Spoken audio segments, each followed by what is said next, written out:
అసలు ఏంటి ఇది బ్లడ్ డొనేట్ చేయడం అనేది ఒక ఫ్యాషన్‌గా మారిపోయింది మీకు. ఎప్పటి నుంచి స్టార్ట్ అయింది సార్ అసలు? 2000 ఇయర్ నుంచి స్టార్ట్ అయిందండి. హ్మ్. సుదీర్ఘంగా 25 సంవత్సరాలు. ఓకే. అంటే ఇక్కడ ఎలా ఉంటుందంటే అందరికీ వచ్చే డౌట్ ఏంటంటే మీరు 322 అని చెప్పగానే హ్మ్. ఫస్ట్ అసలు అది ఎలా సాధ్యం అబద్ధం అనుకుంటారు.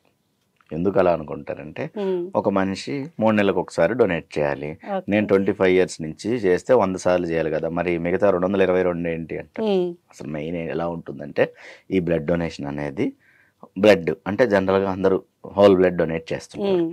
అలాగే ఒక ఆరోగ్యవంతమైన వ్యక్తి ప్రతి 15 రోజులకు ఒకసారి ప్లేట్లెట్స్ డొనేట్ చేయొచ్చు. ఓకే.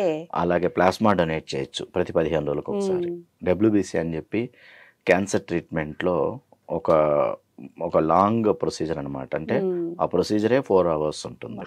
హ్మ్. అంటే ముందు రోజు పొట్టకు ఇంజెక్షన్ చేస్తారు, హ్మ్. డబ్ల్యూబీసీ కౌంట్ను బాడీలో పెంచుతారు, ఆ తర్వాత ప్రొసీజర్ ఉంటుంది. హ్మ్. 4 అవర్స్ ఇలాగే 2 చేతులకి ఇలా పెట్టేస్తారు, కదలడానికి ఉండదు. హ్మ్. ఆ డబ్ల్యూబీసీ ప్రొసీజర్ కూడా అనమాట. ఓకే. ఇలాగా బ్లడ్, ప్లేట్లెట్స్, ప్లాస్మా, డబ్ల్యూబీసీ అన్నీ కలిపి 322 అన్నీ సార్లు కలిపి ఇవ్వడం. Yes, 322. అవునండి.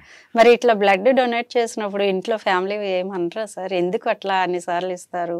మీ ఆరోగ్యం ఏమవుతుంది? అంటే ఇక్కడ మెయిన్ ఉద్దేశం ఏంటంటే ఫస్ట్ నా వైఫ్ ఎడ్యుకేటెడ్, హుహు.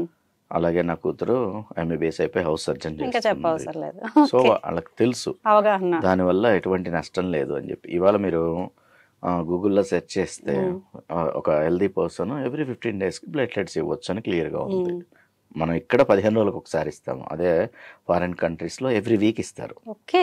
Every week. ఎవ్రీ వీక్ ఇస్తారు. ఓకే. నేను ఇప్పుడు కొత్తగా స్టార్ట్ చేశాను ఈ ఇయర్, వారానికి ఒక ప్రాణం. మళ్ళీ. ఎవ్రీ వీక్ ఎక్కడ అవసరం ఉంది, హ్మ్. మన యశోద కావచ్చు, చిరంజీవి బ్లడ్ బ్యాంక్ కావచ్చు, బసవతారకం క్యాన్సర్ హాస్పిటల్ కావచ్చు, ఎవ్రీ వీక్ ఒక హాస్పిటల్కి వెళ్ళి ఓకే. Platelets donate